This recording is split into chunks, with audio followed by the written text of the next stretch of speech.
No se asuste con lo que oiga a continuación.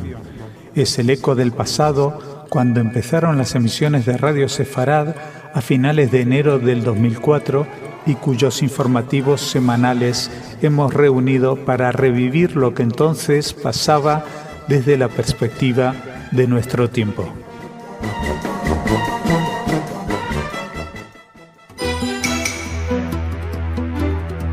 Señoras, señores, bienvenidos a nuestro segmento informativo. Es un placer para mí poder compartir con ustedes este espacio y por supuesto contigo, Jordi. Gracias, Marcelo. Para mí también es un placer. Te cuento que Moshe Ya'alon, viceprimer ministro de Israel, declaró que existe la capacidad para llevar a cabo un ataque a las facilidades nucleares iraníes. Los que no tienen capacidad para aplacar los ánimos de los ciudadanos son los líderes egipcios. Y quien tiene la capacidad de decir basta, pero sigue asesinando, es el régimen de Al-Assad, que está decidido a emular a su padre. Y como de capacidades hablamos, los dirigentes palestinos siguen cerniéndose a su estrategia de misiles y negativas. Y bueno, una vez terminada esta primera parte del informativo, Raquel, que tiene la capacidad de dar las noticias culturales, nos traerá la agenda cultural. Pero si te parece, comencemos ya. Vamos, Marcelo, con la noticia del día, por cierto, ampliada en nuestro espacio desde Israel con Salem Ergi. Todas las facultades nucleares de Irán son vulnerables a un ataque militar, dijo ayer el viceprimer ministro y ministro de Asuntos Estratégicos Moshe Ya'alon, advirtiendo que la posibilidad de un Irán nuclear será una pesadilla para el mundo libre. Así lo publicó el diario Haaretz. Al cierre de la conferencia anual en Ercilia, Ya'alon se refirió a las muchas herramientas a disposición de la comunidad internacional que pueden servir para retardar o detener el avance iraní hacia la obtención de armamento nuclear. Por ejemplo, presión internacional, sanciones económicas, apoyo a la oposición iraní y acciones militares. Y respecto de esta última posibilidad, el viceprimer ministro sostuvo que Occidente tiene la capacidad de llevar a cabo un ataque, pero en tanto Irán no esté convencido de que existe tal determinación, continuarán con sus manipulaciones. La capacidad para atacar está sobre la mesa, siempre estuvo. La pregunta es, ¿quién o quiénes decidirán llevar adelante una acción militar? ¿Cuál sería la reacción de China o Rusia? O, puesto de otra manera, ¿a qué acuerdos habría que llegar previamente con ambas potencias? Y lo mismo vale para la India, claro. Pero más intrigante aún, ¿cuál sería la respuesta de la comunidad internacional a una decisión unilateral de Israel en este sentido? ¿Y qué precio, más allá del militar, pagaría por una decisión así? Con respecto a Irán, solo hay a día de hoy interrogantes. La única certeza es que no se puede permitir que Irán tenga armamento nuclear. Otra certeza que día a día se evidencia cada vez más es la que indica que en Egipto el malestar no está ni mucho menos aplacado. Y volvemos, Marcelo, a Oriente Medio, en este caso para hablar de la tragedia deportiva que ha ocurrido. En este caso, en un partido de fútbol, la agencia EFE informó que el Partido de la Libertad y la Justicia, el que es el brazo político de los hermanos musulmanes, acusó a los partidarios del antiguo régimen de Hosni Mubarak de los disturbios que han causado al menos 73 muertos en Port Said, en noroeste, en este acontecimiento deportivo del que hablábamos. Los acontecimientos de Port Said están orquestados y son un mensaje de los remanentes del antiguo régimen, denunciaron a través de un comunicado difundido en la página web del movimiento islamista. Essam al-Arian, vicepresidente del partido, aseguró que hay partes que quieren que continúe el derramamiento de sangre. El dirigente islamista relacionó los incidentes que estallaron entre aficionados de los equipos de fútbol de los equipos Al-Masri y Al-Ali en Port Said con los ocurridos durante una manifestación frente al Parlamento en la que se enfrentaron manifestantes contra la Junta Militar y simpatizantes de este grupo. Para la formación política, el objetivo es obstaculizar el proceso de transición democrática y pacífica del poder. La caldera egipcia se recalienta en pleno invierno y, más allá de las internas evidentes, los ciudadanos seguramente perciben que, luego de meses y meses de idas y vueltas, la situación económica y social sigue empeorando, sumado a las perspectivas de recortes en las libertades con la llegada de los islamistas al poder. Egipto es una caldera de 80 millones de almas. Llegar a la ebullición sería una catástrofe, no solo para los propios egipcios, sino para toda la región. Una región ya de por sí convulsa, y Siria es un buen ejemplo de ello. Así es, Marcelo. Ahora vamos a Siria. Las tropas sirias, indicó la agencia Reuters, cerraron ayer plazas públicas en Hama después de que algunos residentes arrojasen pintura roja como símbolo de la sangre derramada para conmemorar el 30 aniversario de la masacre que ordenó el padre del presidente Bashar al-Assad para sofocar una revuelta contra su régimen.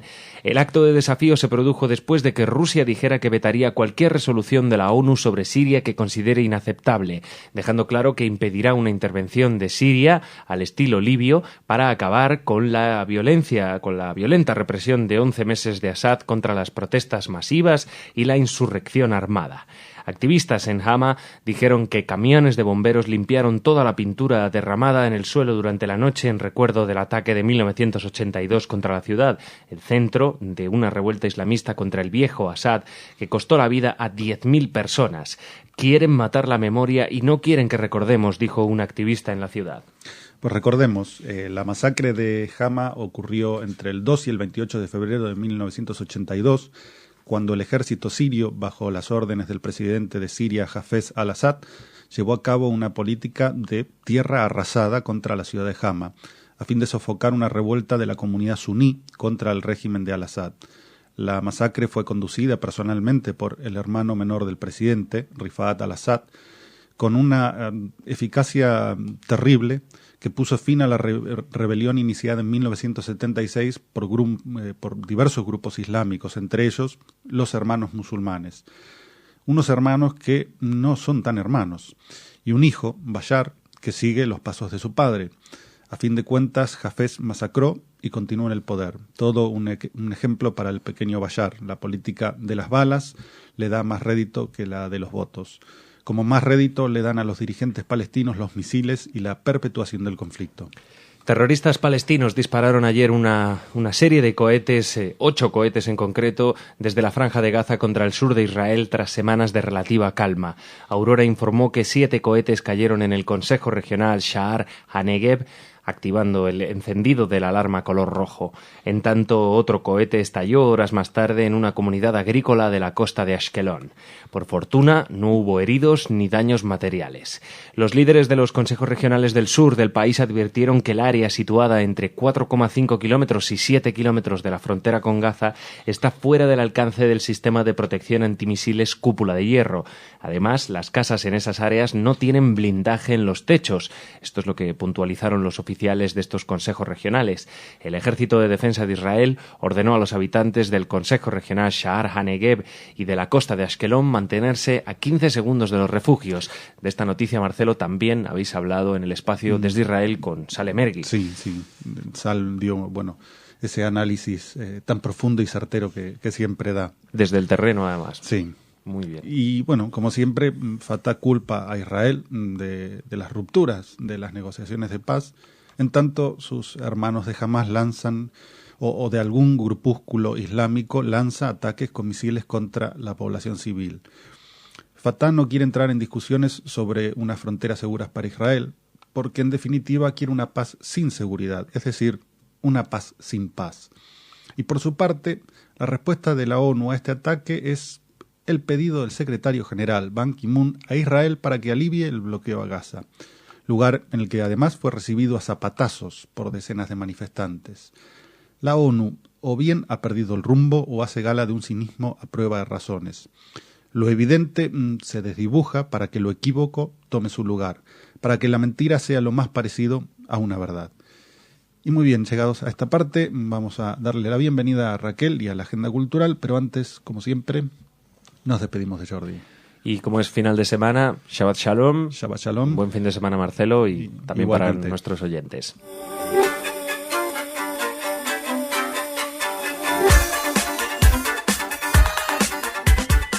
Y con su gran capacidad, la voz de la cultura ya está. Hola, Marcelo. Si no lo decías tú, lo iba a decir yo, porque he escuchado cómo introducías antes en la entradilla del informativo la agenda cultural. Empezamos con una noticia que nos lleva al Círculo de Bellas Artes de Madrid, de la mano del escritor francés Georges Perec, al que tú conoces bien y al que admiras mucho, ¿no? Exactamente. Bueno, se presenta esta muestra que incluye material literario, fotográfico y audiovisual de este escritor que considerado esencial en las letras del pasado siglo. La exposición se llama Tentativa de Inventario y bueno, recorre el universo de Pérec y su debate vital entre su vocación literaria y la pictórica. Un debate, una duda que nunca se resolvió por lo que hace con su escritura. Y que lo que hace con su escritura, por tanto, dicen algunos de sus críticos, es reconstruir imágenes. Bueno, de hecho, es un dato curioso, se han localizado más de 1000 referencias pictóricas en la obra cumbre de este autor francés, La vida, instrucciones de uso. Exacto, sí. ¿Recuerdas alguna? No, y además, no. Pero, por ejemplo, algún capítulo es solo lo que hay en una habitación. El mueble tal, la silla tal, tiene tales libros y esto está así, hay una taza de té que ya está fría y parece una naturaleza muerta, ¿no? Pero cuenta vidas también en esa obra. La historia de un grupo de personas que ha vivido a lo largo de la vida de un edificio. Muy bien. Parece esto un marcapáginas, sí. En vez de la agenda cultural. Te cuento que además la muestra, aparte de esta interesante reunión de material literario, fotográfico y audiovisual, se centra en torno a otra de las principales obsesiones del autor, que es la identidad. Algo que a él precisamente le fue arrebatado de niño, pues perdió a sus padres, que eran judíos, durante la Segunda Guerra Mundial. De hecho, él nació en París en el 36, o sea que no, eso les da una idea de cómo pudo ser su infancia, ¿no? Solo decir, para concluir con esta noticia, que artistas españoles como Eduardo Escala o Ignasi Albali participan también con su obra en este homenaje a George Perec. Pues yo voy a ir segura. Que pues vas a poder hacerlo hasta el 29 de abril, que se me había olvidado de decir bien, la fecha. Bien. Hablamos de otro autor insigne, por suerte está con nosotros y está polémico, Paul Auster, polémico con razón. Sí. Bueno, resulta que el autor de Trilogía de Nueva York se ha negado a presentar su último libro, Diario de Invierno, en Turquía, aunque en este país fue traducido, por ejemplo, antes que en la versión británica. O sea que fue publicado y traducido antes que en su versión inglesa. Entonces nos resulta muy curioso que no haya ido a Auster. ¿Y por qué no ha ido? Pues porque quiere reivindicar y quiere denunciar la situación de muchos intelectuales, periodistas y escritores y editores que están encarcelados en Turquía por motivos de libertad de pensamiento, de conciencia y de expresión. Esto le ha sentado terriblemente mal y sorprendentemente mal a Erdogan, ese adalid de la tolerancia y de...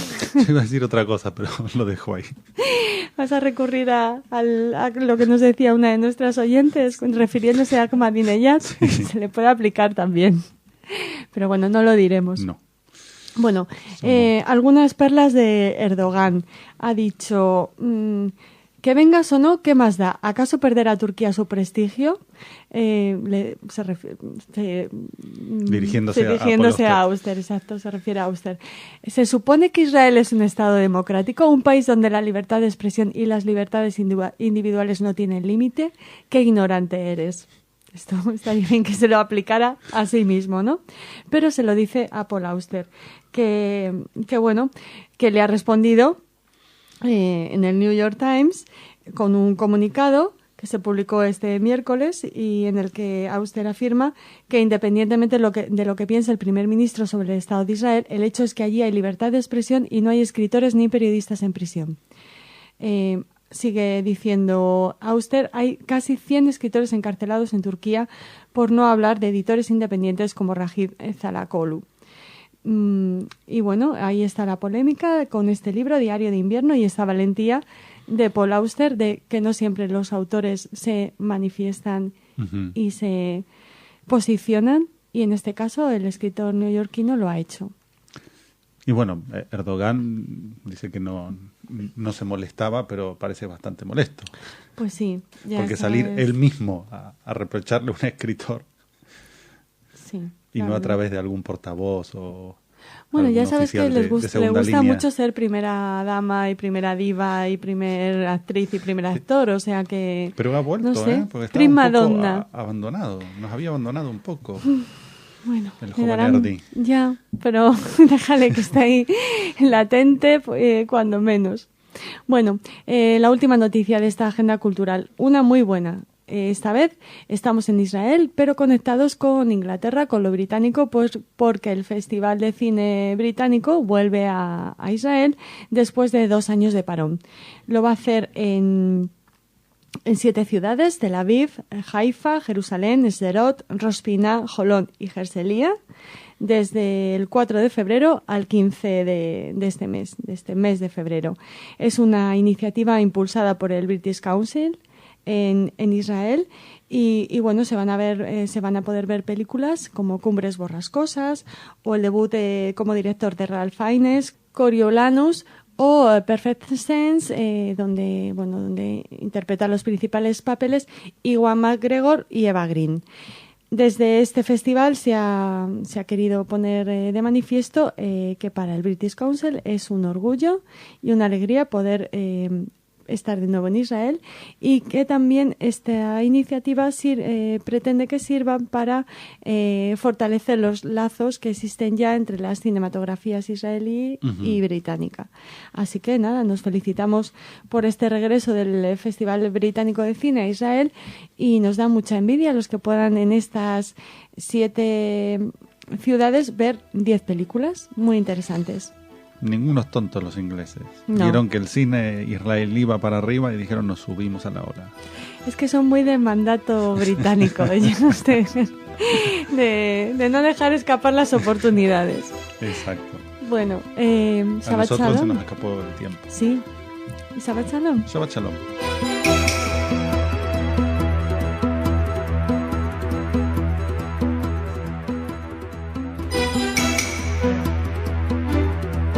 Señoras, señores, bienvenidos a nuestro segmento informativo. Es un placer para mí poder compartir con ustedes este espacio y, por supuesto, contigo, Jordi.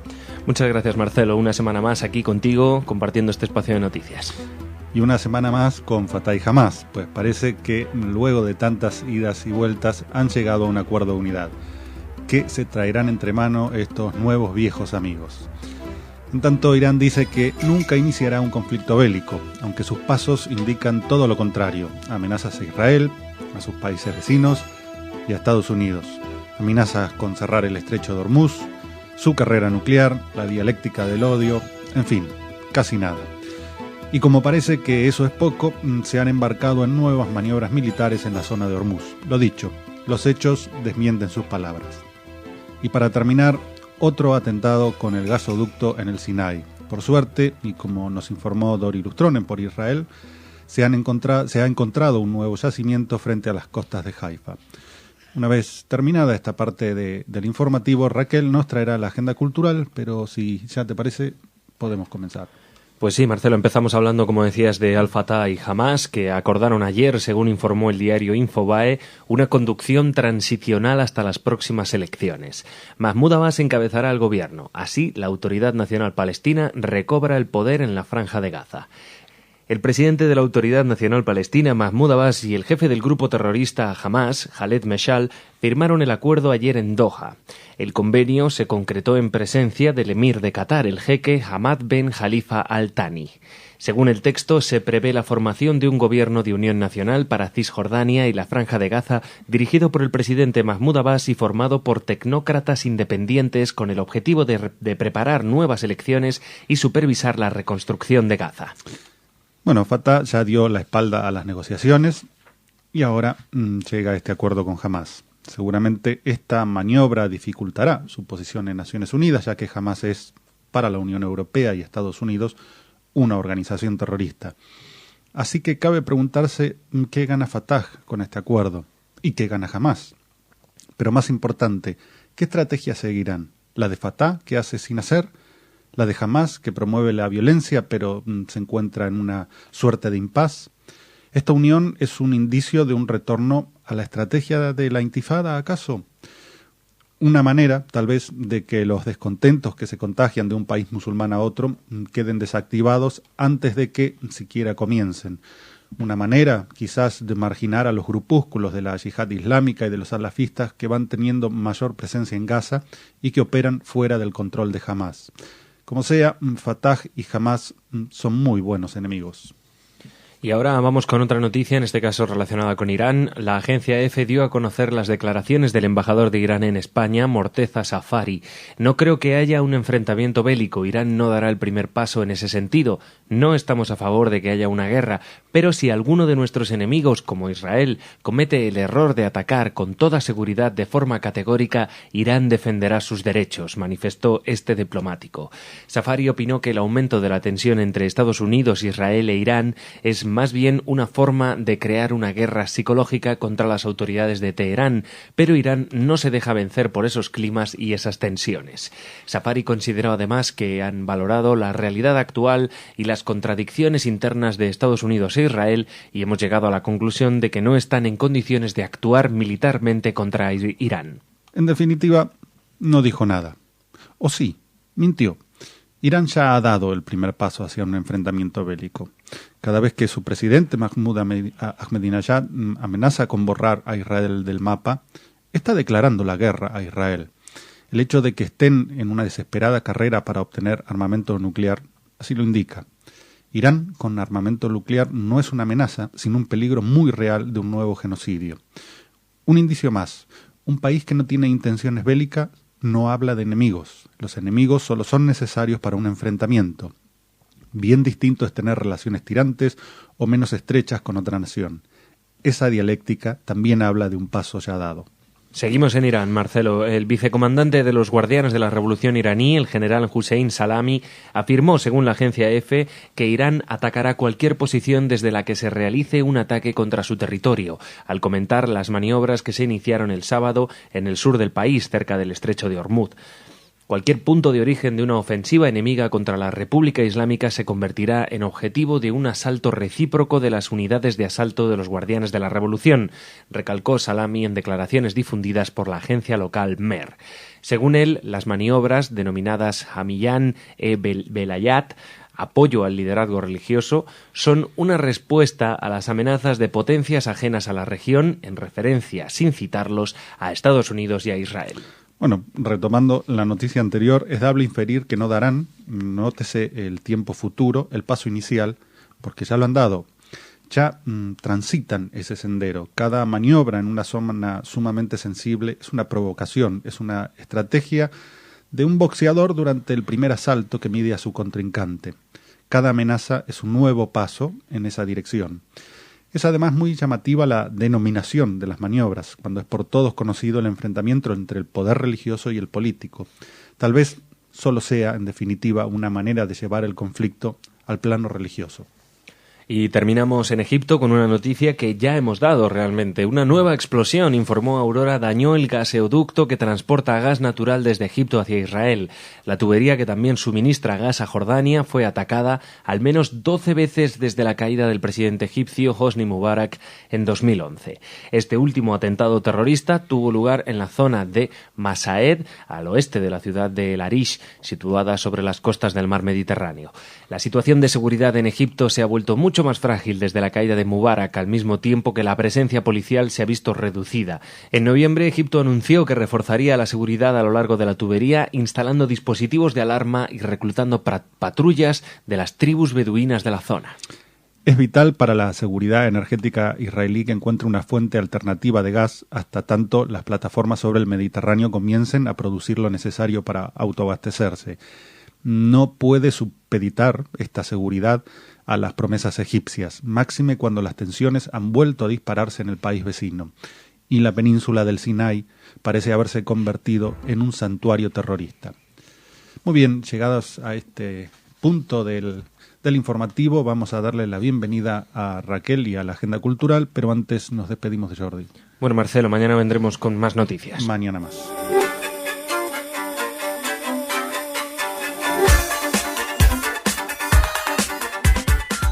Y con nosotros la voz de la cultura de Radio Sefarad. Hola, voz de la amabilidad. Hola a todos los que nos escuchan. Comenzamos con una noticia dirigiéndonos, nunca mejor dicho, a Valencia, porque hablamos de un director de orquesta muy conocido, muy querido, aquí en Radio Sefarad, Zubin Mehta. Bueno, él dirige o se pone al frente de la Orquesta de la Comunidad Valenciana desde hace ya bastante tiempo, pero en esta ocasión nos gusta destacar que lo hará el próximo 11 de febrero a las 8 de la tarde, interpretando o dirigiendo a la orquesta en la interpretación de obras de César Cano y Anton Bruckner. De esta forma comienza un ciclo de concierto en el Palau de las Artes de Valencia, que también contará con Plácido Domingo o Andrea Bassitoni como estrellas. Lo mismo que Zubin Mehta, que solo por verle dirigir a él ya merece la pena ir a este Palau de las Artes de Valencia. Mehta ofrecerá este recital justo después de la dirección musical del Don Giovanni, que contaba con dirección escénica de Jonathan Miller y que se está representando aún estos días. Uh-huh.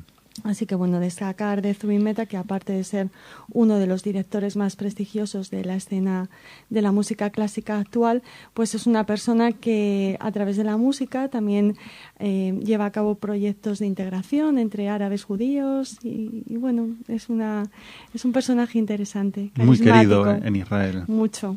Ha hecho una versión de Don Giovanni justamente, con algunos guiños muy judíos, hablando de Shekel y Oivey y muchas cosas en yiddish y en hebreo. Y él es indio. Sí, gracioso. Sí. Bueno, ya que hablas de Israel, te diré que nuestros oyentes deberían estar ya mirando sus agendas y metiendo su dinerito en la hucha si quieren estar en el próximo Woodstock israelí por la paz, que se prevé que se celebre en octubre. Les seguiremos informando y que contará con las actuaciones de artistas como por ejemplo Celine Dion, Ricky Martin o el grupo Black Eyed Peas. Así que, esperamos que no te gustan mucho los que intervienen en el concierto. No es muy Woodstock, no. Pero esperemos que se unan otros nombres, ¿de acuerdo? Sí. Vale, vamos a darle a cruzar un voto de confianza a este Woodstock israelí. Hablamos de alguna manera también de Israel cuando les contamos que un diseñador, Yihal Al-Roul, se ha unido al proyecto Paz, que es una organización sin ánimo de lucro de Nueva York, que une sus esfuerzos en defensa de los niños de Ciudad Juárez en México. Ya saben que es una zona en exclusión social con muchísimos problemas de violencia y como siempre, los más débiles, en este caso los niños, son los más afectados. Este diseñador ha creado una edición limitada de protectores para el iPhone, uh-huh, inspirada en su próxima colección de primavera, que ya se ha presentado en la Semana de la Moda de Nueva York, que está teniendo lugar estos días. Se podrán ver sus diseños del 9 al 16 de febrero y todo lo que se recaude con estos protectores de iPhone, serán donados a este proyecto, Project Paz, del que el israelí se hace un poco cargo a la hora de, por ejemplo, llevar a los niños menos privilegiados de Ciudad Juárez a visitar un museo, al teatro, actividades deportivas, un poco para alejarles de ese círculo de violencia exacto, y de exclusión social de la que les hablábamos al principio. Así que nos alegramos mucho de que un diseñador israelí sea solidario de esta manera. Uh-huh. Y ahora terminamos hablando de Stefan Zweig, que es uno de nuestros autores preferidos, seguro que para ustedes también. ¿A ti te gusta, Marcelo? Sí. Se ha editado un libro en Colombia del periodista Efeón Mocetina que reúne 11 de sus mejores crónicas. En una de estas crónicas, él se refiere a una entrevista que realizó al historiador Germán Arciniegas.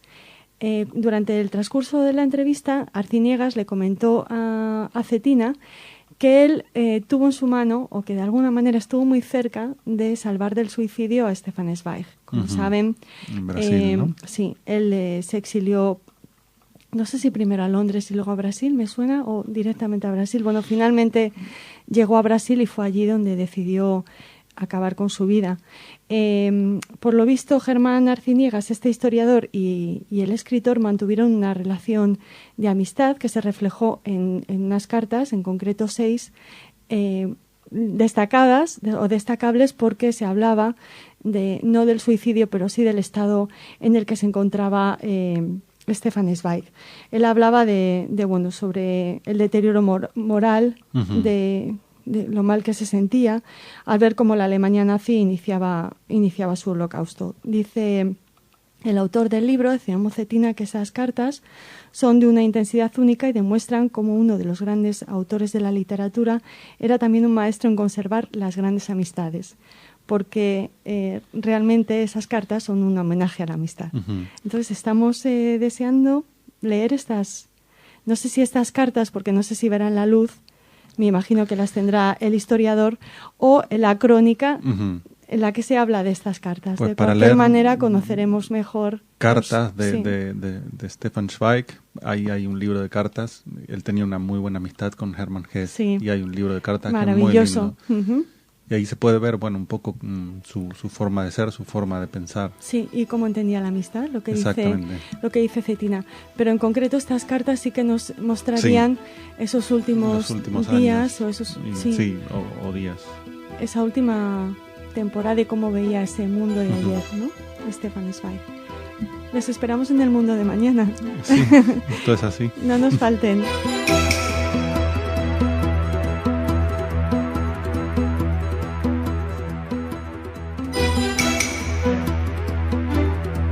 Señoras, señores, bienvenidos a nuestro segmento informativo. Es un placer para mí poder compartir con ustedes este espacio y, por supuesto, contigo, Jordi. Gracias, Marcelo. Para mí también es un placer estar aquí un día más. La situación en Siria se agrava, si eso es posible. En tanto, China y Rusia vetan, con su veto, la vida de miles de personas. Tanto se agrava la situación que han decidido espiar a los sirios en el extranjero. Por su parte, Netanyahu le ha pedido a Mahmoud Abbas que elija entre la paz con Israel o la paz con Hamás. La paz con Israel significaría un Estado. La paz con Hamás, ni más ni menos que lo que han venido haciendo hasta ahora. ¿Alguien recuerda las flotillas? Muchos eran los que sostenían que eran estrategias políticas. La revelación de unos correos electrónicos cada vez da menos argumentos a los que hablaban de objetivos puramente humanistas. Una vez finalizada esta primera parte del informativo, Raquel nos traerá la agenda cultural, pero comenzamos con Jordi. Y comenzamos con Siria. España, Francia e Italia han llamado a consultas a sus embajadores en la capital siria, siguiendo los pasos de Reino Unido y Alemania, que ya lo han hecho y están valorando cerrar las legaciones diplomáticas, como sí ha hecho Estados Unidos. El ministerio que dirige José Manuel García Margallo va a convocar además de manera urgente al embajador sirio en Madrid, Hussam Eddin Aala, para trasladarle en persona la condena por las actuaciones de las Fuerzas Armadas y de Seguridad del régimen de Damasco. En tanto, el Ministerio del Interior sirio ha afirmado a través de un comunicado que el gobierno practicó el autocontrol a pesar de las demandas de las familias sirias y dio varias oportunidades a los terroristas para volver al camino correcto, pero que finalmente tuvo que intervenir en la localidad de Homs para restaurar la seguridad ante el incremento de los ataques terroristas instigados por grupos extranjeros. Ayer aparecían en televisión imágenes conmovedoras tomadas por los ciudadanos de Homs.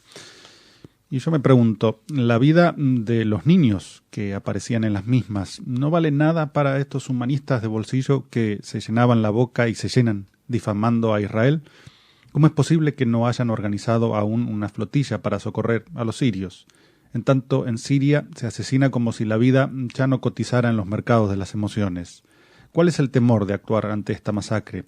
¿Se teme provocar al islamismo radical? Si esta es la respuesta, entiendo aún menos el apoyo incondicional a la autoridad palestina, dedicada a exaltar el terrorismo y abrazarse con Hamás. Y por cierto, no he oído a ninguno de estos grupos señalar a China y a Rusia por su veto en el Consejo de Seguridad de Naciones Unidas. Y ahora nos vamos a Alemania para seguir hablando de Siria. La Fiscalía Federal Alemana anunció ayer la detención de 2 presuntos agentes de los servicios secretos sirios en Berlín, sospechosos de recabar información sobre opositores al régimen de Bashar al-Assad residentes en Alemania. Los detenidos han sido identificados como Mahmoud El-A, de 47 años y con doble nacionalidad libanesa y alemana, y Akram O, de 34 años y nacionalidad siria, según señaló un portavoz de la Fiscalía General. general. Además, añadió que ambos eran seguidos desde hace tiempo por las fuerzas de seguridad germanas. Asimismo, destacó que unos 70 policías participan actualmente en un operativo para el registro de las viviendas de otros 6 sospechosos de trabajar para los servicios secretos de Siria en Alemania. Fuentes de las fuerzas de seguridad alemanas señalaron que entre los otros 6 sospechosos se encuentran varios miembros de la misión diplomática de Damasco en Berlín. Como si de la novela El proceso de Kafka se tratara, la conspiración global solo existe en la mente de Al-Assad, aunque la respuesta trasciende el plano de su imaginación y se centra en las vidas de los conciudadanos que no están de acuerdo con sus políticas, con la concentración feudal del poder. Una vez la obediencia ciega o el elemento que la fundaba y que la sostenía ha caducado, es hora de lanzar a los sabuesos y, tras ellos, a los perros de presa. Castigar y reinaugurar el miedo que asegure la obediencia. La claudicación del individuo es el objetivo. La necesidad de mostrar su poder, de demostrar que llega a cada rincón donde hay un sirio que no piensa igual que el régimen, es un síntoma de debilidad, la crueldad y la base del terror en que se funda el consenso o la abnegación que posibilita la pervivencia en el poder de la familia Al-Assad. O, como en el caso de los líderes palestinos, la necesidad de exaltar continuamente el odio al otro para permanecer y transcurrir. Así es, Marcelo. Ahora vamos a hablar de Israel. El primer ministro Benjamin Netanyahu pidió ayer, según la agencia EFE, al presidente palestino y líder de Al-Fatah, Mahmoud Abbas, que elija entre la paz con Hamás o la paz con Israel, tras rubricar un acuerdo en Doha con el grupo terrorista por el que liderara un acuerdo interino de reconciliación, una noticia que dábamos ayer. Y advirtió además a Abbas que si se aplica lo firmado en Doha, está eligiendo desconectarse de la vía de la paz y conectarse a Hamás. Le digo a Abu Mazen, antiguo nombre de guerra del presidente palestino, no se puede agarrar a un palo por ambos extremos. Es la paz con Hamás o la paz con Israel. No se pueden los dos a la vez, sentenció el primer ministro israelí. Previamente, el portavoz del Ministerio de Exteriores, Yigal Palmor, lamentó un pacto que supone más complacencia hacia Hamás, el mayor obstáculo en el camino de la paz y del compromiso.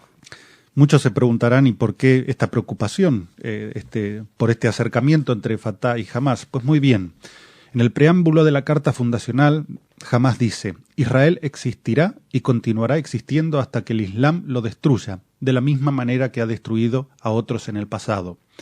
En su artículo 13 dejan muy claro, si es que no lo habían hecho ya en el preámbulo, cuál es su fin y los medios para dicho fin. Las iniciativas, dicen, y las llamadas soluciones pacíficas y conferencias internacionales están en contradicción con los principios del movimiento de resistencia islámica. El insulto a cualquier parte de Palestina es insulto dirigido contra una parte de la religión. Ya pueden tomar buena nota. Para los palestinos se trata de un conflicto religioso, es decir, un problema con todo aquel que no es musulmán. Tal vez la siguiente noticia, por otra parte, nos desvele alguna de las preguntas que nos hacíamos a raíz del primer comentario. Según publicó el diario Haaretz, el organizador de una de las flotillas a Gaza buscó la asistencia de la oficina del presidente Bashar al-Assad solicitando que facilitaran su partida del puerto sirio de Latakia. El pedido salió a la luz después de la revelación de la correspondencia electrónica entre el parlamentario inglés, que lo fue hasta mayo del año 2010, George Galloway, quien encabezara la organización Viva Palestina, y Boutaina Shaban, que es asesor de medios de comunicación de Bashar al-Assad. Galloway mantuvo durante muchos años contactos estrechos con dictadores y extremistas del mundo árabe. A finales de la década de los 90 estaba vinculado estrechamente con el presidente iraquí Saddam Hussein, el régimen de Assad en Siria, con Hamás y con el régimen iraní. Bueno, uno de los organizadores de la flotilla. A buen entendedor, pocas palabras. Muy bien, llegados a este punto del informativo, vamos a darle entrada a Raquel y a la agenda cultural, pero antes nos despedimos de Jordi. Gracias, Marcelo. Mañana traeremos más noticias. Mañana más.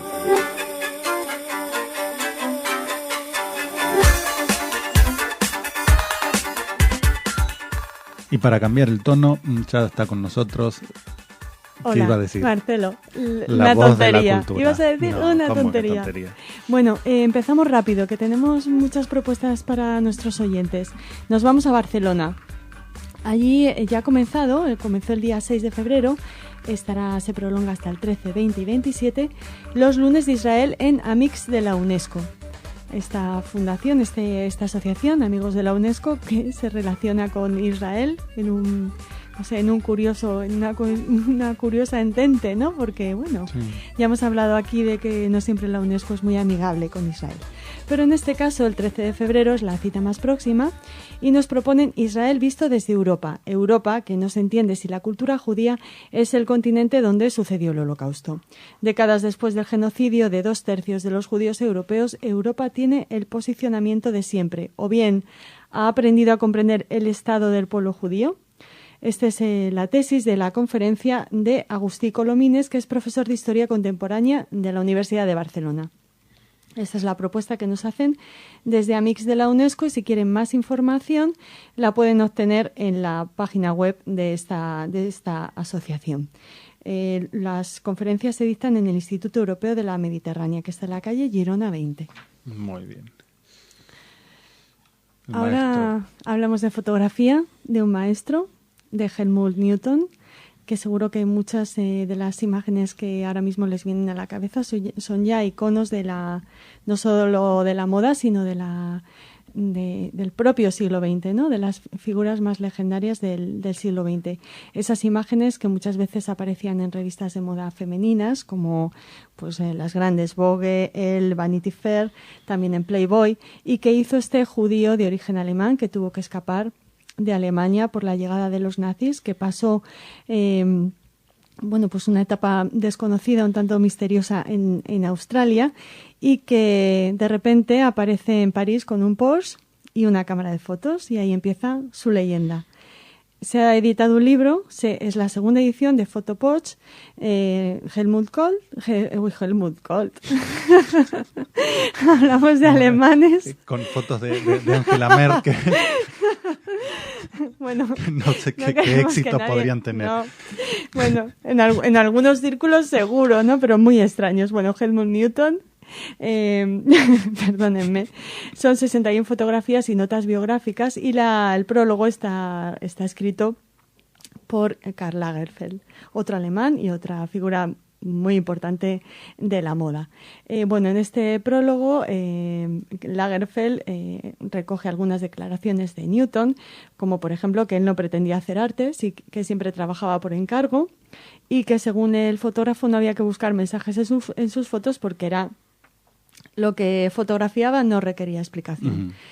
Esto nos lleva a esas acusaciones que le hacían de que era un poco el reflejo del erotismo capitalista, con esas mujeres desnudas con grandes tacones, o que no tenía ninguna pretensión más allá que mostrar la belleza y la ostentación, ¿no? Que es una manera. Pero tampoco muy capitalista, ¿no? Si está desnuda, no hay muchas prendas. Ya, lo que pasa es que igual que él no retocaba sus fotos y siempre reveló en blanco y negro y tiraba con película convencional, nunca se pasó a la era digital, nunca estuvo en la era digital, sus recreaciones sí que eran de lugares muy ricos, hoteles, habitaciones o espacios que remitían a la riqueza y a la ostentación, y por eso se le acusaba un poco de esto.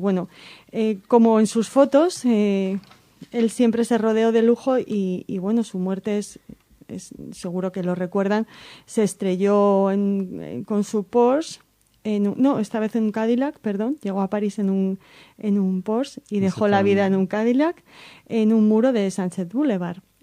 Murió a los 83 años y nos queda su obra y este libro, Fotopoch, Helmut Newton, en el que se recoge lo mejor de sus fotografías y que se los recomendamos. Y tal vez hay alguna de Helmut Kohl.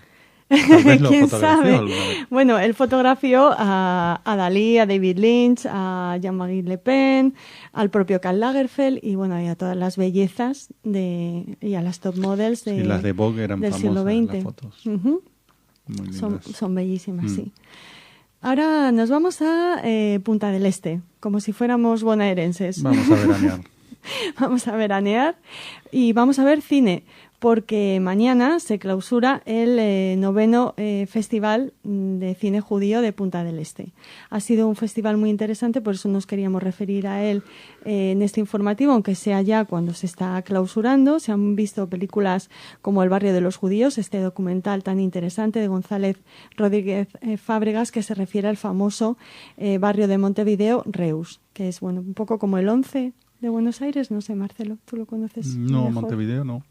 Bueno, creo que es un barrio que concentra a gran número de población judía. Ya nos hablarán nuestros amigos de Uruguay, ya nos contarán algo sobre Reus. Se han ofrecido también cortos producidos por la Universidad de Uruguay, y se ha visto se ha recorrido lo mejor de la producción cinematográfica internacional que tenga que ver con las tradiciones, cultura e historias del pueblo judío. Como cierre de las actividades del festival, he dicho mañana, se clausura hoy, perdónenme, el miércoles 8, hoy a las 7:30 de la tarde, el embajador del Estado de Israel, el señor Dori Goren, expondrá sobre cine de Israel, reflejos de una sociedad en crisis, en la que analizará diversos aspectos de la compleja realidad social y cultural de su país, presentados a través del cine. Y seguro que es un embajador muy orgulloso, porque ya les comentamos casi cada semana lo exitoso del cine israelí últimamente. Sí. Hablamos de cine israelí y una pequeña curiosidad para terminar este informativo que hemos recogido en Internet, que nos ha llamado muchísimo la atención, sobre un israelí y un español. Un personaje muy importante de la vida política israelí, un mito, y un periodista español, Alfonso Martínez Garrido, que fue el primero en conseguir la primera entrevista a nivel internacional con Moshe Dayan, el héroe nacional israelí tras la Guerra de los 6 días. Entonces es curioso porque en este artículo en el que se habla de estas grandes entrevistas que realizó este corresponsal, que fue también el primero español en destacarse como corresponsal, como profesional en Moscú, pues se refiere a esta entrevista como Moshe Dayan y cuenta cómo la consiguió, y es gracioso porque la logró gracias a la intervención de la secretaria de Moshe Dayan, que digamos que había caído bajo el influjo español de este periodista Alfonso Martínez Garrido. Así que ya sabes, Marcelo, si quieres conseguir entrevistas, utiliza tu influjo argentino. Vamos a ello. Entonces. Vale. Mañana me cuentas. Si puedes. Más adelante. Muy bien. Hasta mañana. Hasta mañana.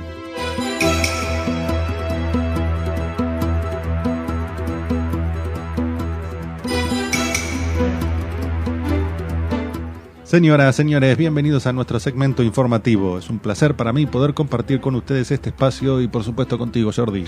Muchas gracias, Marcelo. También para mí es un placer. Bueno, Rusia se propone como modelo de respeto a la autodeterminación respecto del conflicto sirio, pero el problema es que en Siria Al-Assad determina a pesar del sentir de los sirios. 3 prominentes senadores estadounidenses dijeron que el riesgo de una ruptura desastrosa de las relaciones de Egipto y Estados Unidos nunca ha sido mayor, a raíz de los planes de Egipto de juzgar a 19 activistas estadounidenses. Incomprensible, pero la Unión Europea, que considera a Hamás como grupo terrorista, ha decidido continuar financiando al gobierno de unidad entre Fatah y Hamás.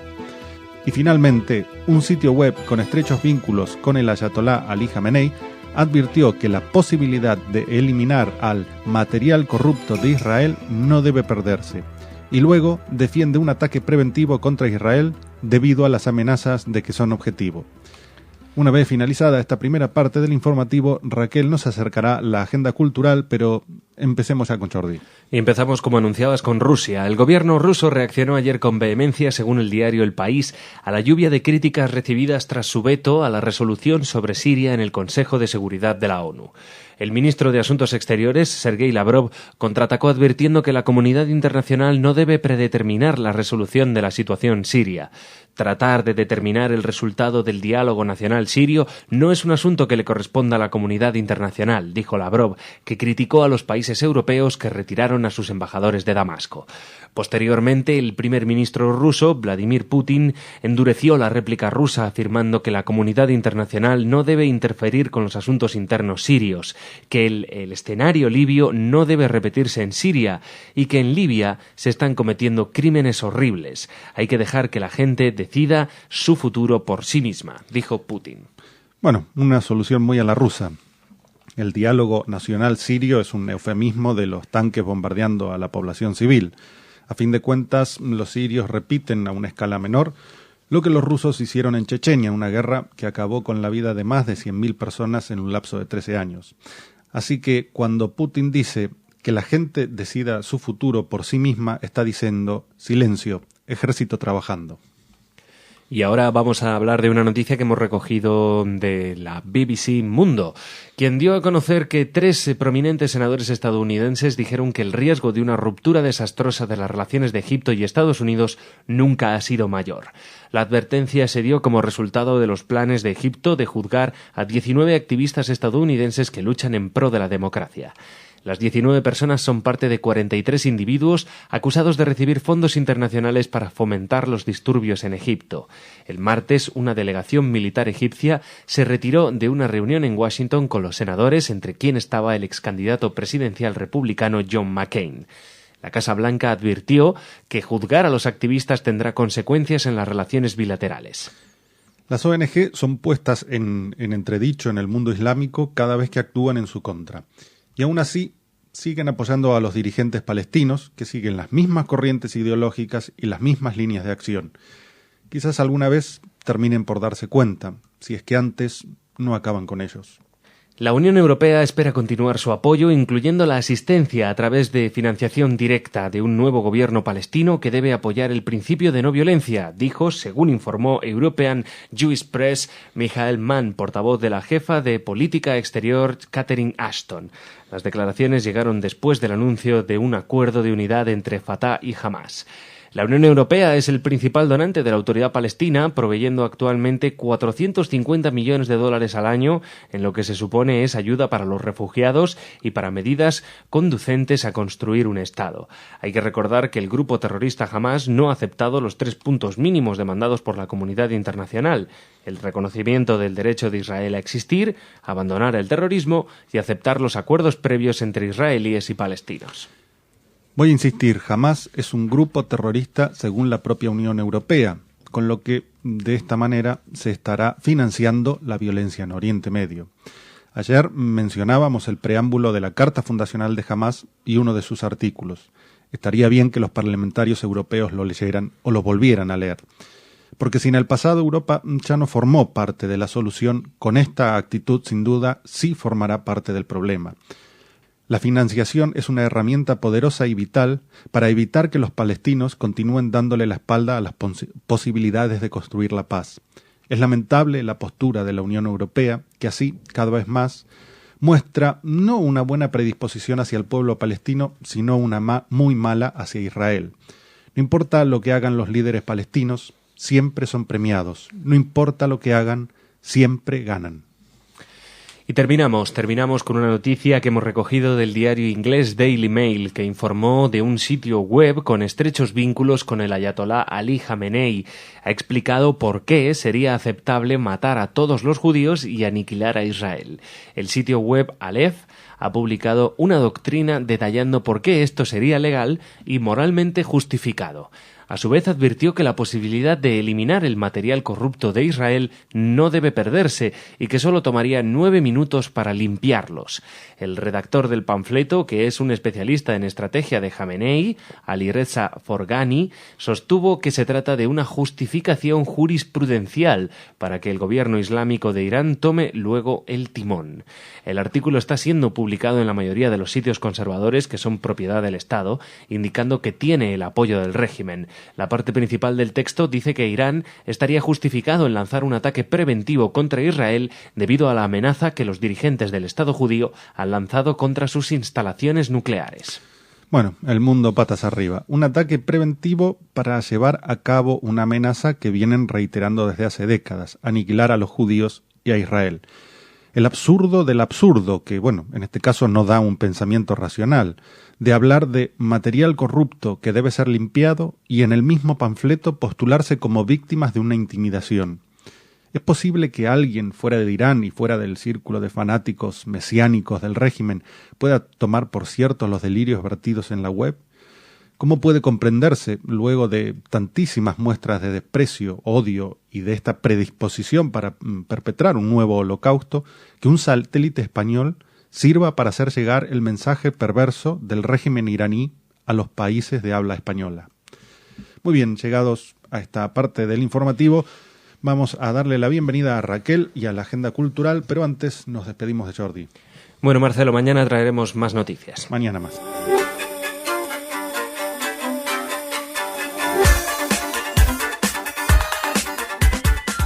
Y con nosotros la voz de la cultura.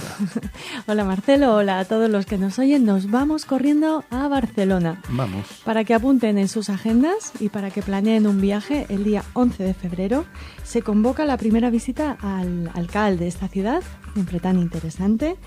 Y bueno, nos ofrece así una gran oportunidad de conocer la historia de los judíos catalanes de la mano del doctor Mario Savant, que es suficientemente conocido por nuestros oyentes. Esta visita guiada comienza a las 10 de la mañana con un recorrido por el barrio judío con explicaciones históricas y teológicas.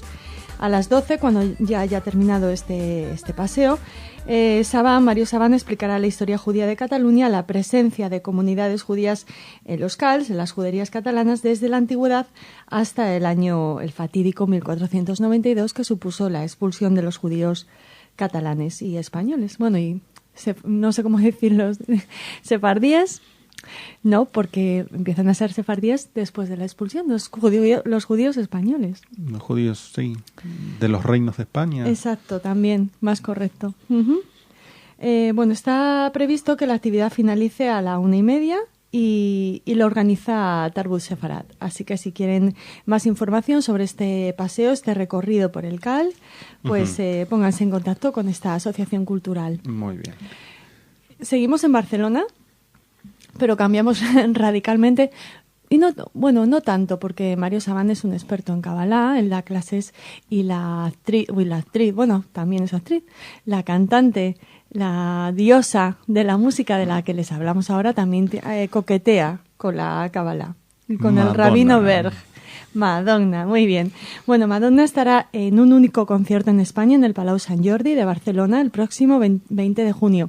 Pero no hablamos de Madonna en esta agenda cultural para referirnos al Rabino Berg ni a su concierto en Barcelona, sino porque, tachan, ¿dónde empieza la gira? Madonna su gira mundial? En Tel Aviv. Yo, si fuera Madonna, también lo haría. Va a ser el 29 de mayo en Tel Aviv y comenzará una gira que visitará 26 ciudades europeas, las principales capitales, Londres, París, Milán, Berlín, Barcelona, que hemos dicho. Recorrerá Norteamérica con otros 26 conciertos a partir del 28 de agosto y en esta ocasión, en esta gira, también visitará Sudamérica y Australia, que bueno, hacía más de 20 años que no iba a Sudamérica o a Australia. Todas las actuaciones se celebrarán en pabellones, estadios, y algunos recintos muy especiales situados al aire libre. Ya nos enteraremos de en qué lugar de Tel Aviv va a comenzar su gira mundial Madonna, que tiene muy buen gusto para comenzar sus giras mundiales. En el estadio del Maccabi. ¿Puede ser? Es grande, es amplio, es lindo. Y si es un espacio abierto, pues cualquiera de los parques. No, sí, en algún parque, en alguno de los estadios. Seguimos hablando de música. No es una gran estrella, pero nos hace mucha ilusión, digo, de la música pop, pero sí de la música clásica. Este director israelí que participará, que estará al frente en el auditorio de Zaragoza de la Orquesta Sinfónica del Conservatorio Superior de Música de Aragón. Está este director del que les hablo, que no les he dicho todavía el nombre, es el israelí Yaron Traub. Él se pondrá al frente de esta orquesta el 28 de mayo. Y bueno, queríamos resaltar esta visita de este director israelí tan prestigioso a una de las orquestas más importantes de nuestro país. Muy bien. Y en un auditorio muy especial, el de Zaragoza. Y terminamos a lo grande, casi es un... con una mega producción. Sí, casi es un mandamiento, Marcelo, hablar de grandiosidad cuando nos referimos a Steven Spielberg. Bueno, pues, ¿qué está haciendo el mago judío del cine actual? Se está planteando llevar a las pantallas la vida de Moisés.